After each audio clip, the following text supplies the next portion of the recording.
Medina Munawwara, वो मुकद्दस शहर जहां की हवा भी ईमान की खुशबू से महकती है, जहां कदम कदम पर तारीख़ इस्लाम के नुकूश बिखरे पड़े हैं। इसी मुकद्दस सरजमीन में मस्जिद नबवी के अंदर एक ऐसा मुकाम है जिसकी गूंज रूहों को जगा देती है। वो मुकाम है मस्जिद के अंदर मुअज्जिन के आज़ान देने की जगह।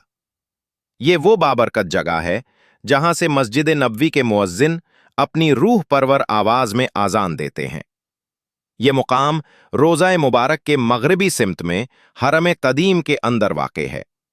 यही वो जगह है जहां से सदाए हक सदियों से गूंज रही है, जहां से अल्लाहु अकबर की आवाज मदीना की फजा को ईमान की रोशनी से भर देती है।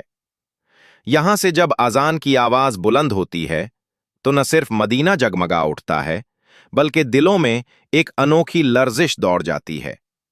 रूह जैसे अपनी मंजिल पे पहुंच जाती है और दिल कहता है, ये वो सदा है जो जमीन से आसमान तक पहुंचती है, जो मुअज्जिन की जबान से निकलकर फरिश्तों के कानों में रस घोल देती है।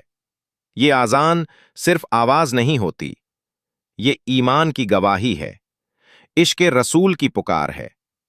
वो पुकार जो हर सुनने वाले को याद दिलाती है कि दुनिया में सबसे बड़ी हकीकत अल्लाह की बंदगी है। और जब सूरज मदीना के आसमान पर ढलता है तो मस्जिद नबवी का मंजर और भी खूबसूरत हो जाता है। सुनहरी रोशनियों में निहाया हुआ सब्ज गुंबद और उसी के साए में वो मुकद्दस जगह जहां से आज़ान की सदाएं बुलंद होती हैं। यहां पर खड़े होकर इंसान का दिल एक बार मोहब्बत रसूल सल्लल्लाहु अलैहि वसल्लम में झूम उठता है और ज़बान बे-इख्तियार दुरूद पाक से मुअत्तर हो जाती है। यही है मस्जिद नबवी में आज़ान देने का मकाम, जहां से ईमान की निदा सदियों से गूंज रही है और क़यामत तक गूंजती रहेगी। अगर आपको हमारी वीडियो अच्छी लगी है तो चैनल को ज़रूर सब्सक्राइब करें